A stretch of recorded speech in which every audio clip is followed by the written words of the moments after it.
My mother used to always tell me,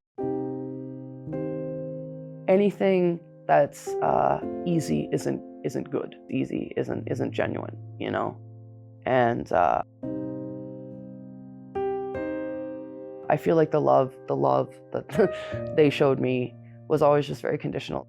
It wasn't really love. They were just trying to get me to be like them, talk like them, act like them. The more people that sound exactly like them, then the more they believe they're right, you know? That's all. They believe they're right because they have numbers. That's all they care about.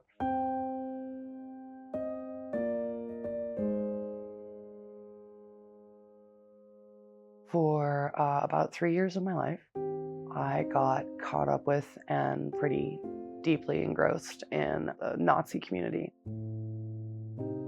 You know, it's funny. I remember a lot of the time too, a lot of people would always say they wouldn't even necessarily call themselves Nazis. Like they knew they were sporting all the gear, they knew what they were doing, but their word for that was, we're nihilists. They'd just be like, no, I don't hate a specific race, I hate everybody. I just want everybody to die. I hate the human race. That was the message that they'd spread more often. Slowly they'd start teaching me all these things. I remember there was one video that was a turning point for me. It was the time that I felt like I had something to be afraid of. They all gathered around one night and there was this video on YouTube, and it was at this like house party or whatever, and they put on this video. It was literally hundreds of refugees marching across a border.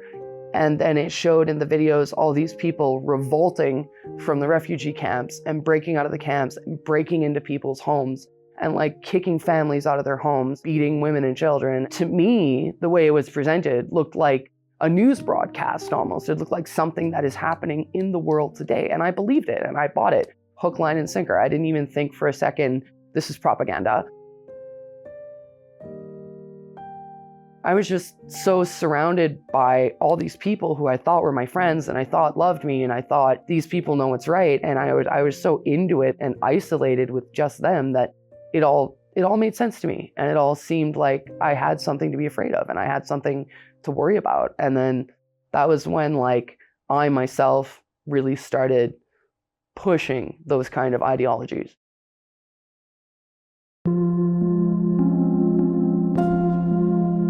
When the music is underground and when the websites are underground and when the meetings are underground and you need to know someone who knows someone who knows someone to get into any of this, it makes you feel like it's special. It makes you feel like you're in this special little club. You know how to communicate with these people and how to recognize them and stuff because you're all just one big family, right? And if you've got ruins or swastikas or eagles tattooed on you, people can see you anywhere and just instantly know that you're a part of that family, and you know you're a part of their family, and they just give you respect for like no reason. I like became, you know, one of the crew, and the more hate I spread and the more anger and fear I spread, the more these people loved me and the cooler they thought I was, and the more they praised me, and the more hardcore I was, and the more black metal I was. I think the more I could, you know, curse on other people and like wish doom to other people. That was like all they want to hear about. When I was a part of that group and when I was caught up with everything, I think, you know, somewhere in my mind, I think I just really wanted to be popular, and I felt like I was popular for the first time in my life. And somewhere in the back of my mind, I said to myself, I'm gonna do something that makes me the coolest person ever to all these people. I'm gonna go out and get the biggest, nastiest, hate-filled tattoo that I can possibly imagine right across my chest. So everybody thinks that I'm cool, everybody thinks that I'm one of them. The truth of the matter is, I never really truly identified with what I was putting on my body. I just wanted to be one of them, and I wanted them to think I was cool. And so I went and I got the Nazi Reich eagle, a full eagle across my chest. It was holding a wreath in its claws, and there was a swastika in the wreath.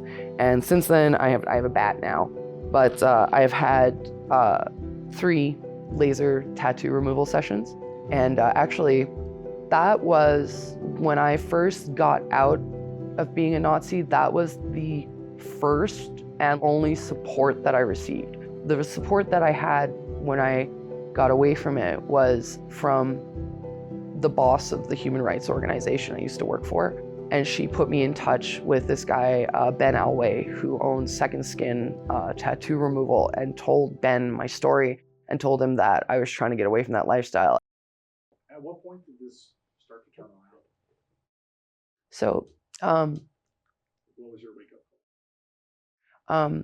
I got a job at Tim Hortons, and I decided to stay, in Edmonton and get a job at Tim Hortons. Absolutely every single person that I worked with were immigrants, and absolutely every single person that I worked with, they were nice to me and they sort of took me in. It's pretty humbling having someone you consider inferior to you actually be your boss, and stuff. It's pretty quickly you learn that you can't treat people that way.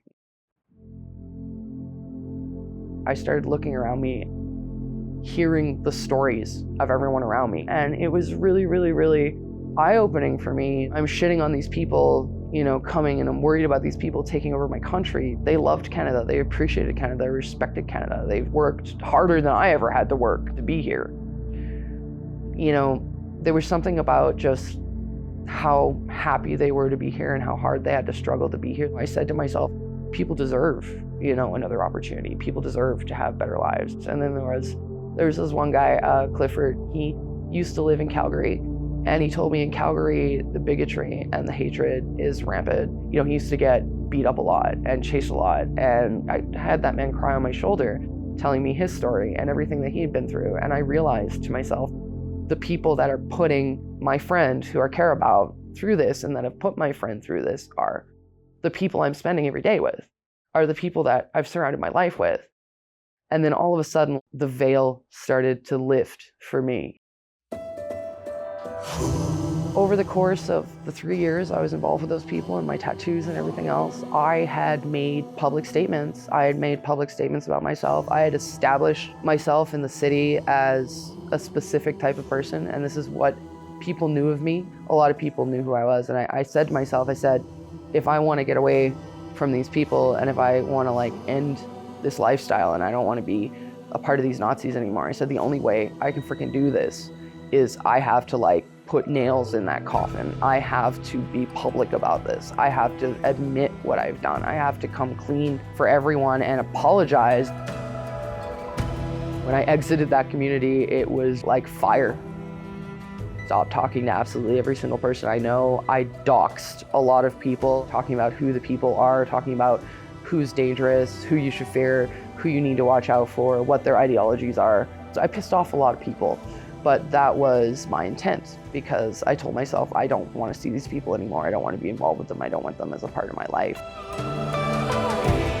I wanted to make them hate me. I wanted to show them, and I wanted to show the world that instead of being hate, I can be love. So that was 7 years ago, right?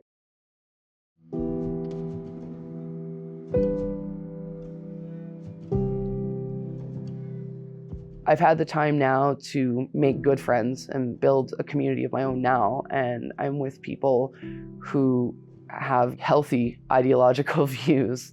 The process to get there, even though it was hard, and even though I had to completely isolate myself and I had to be alone to do it, and I had no support in the beginning to do it, that gave me an opportunity to get to know myself, because coming out of all of that, I had no idea who I was. I had been so wrapped up in other people's bullshit for so long that I just had no idea who I was anymore. I have nothing. I don't know what I like right now. I don't know what I want. Everything in my life is revolved around this one subject for so many years, and now what is something I enjoy? What is something that I can get out of the house and participate in?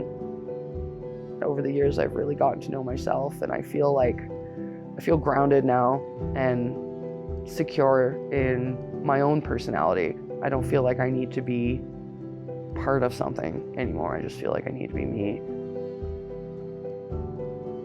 I have empathy and compassion for my former self,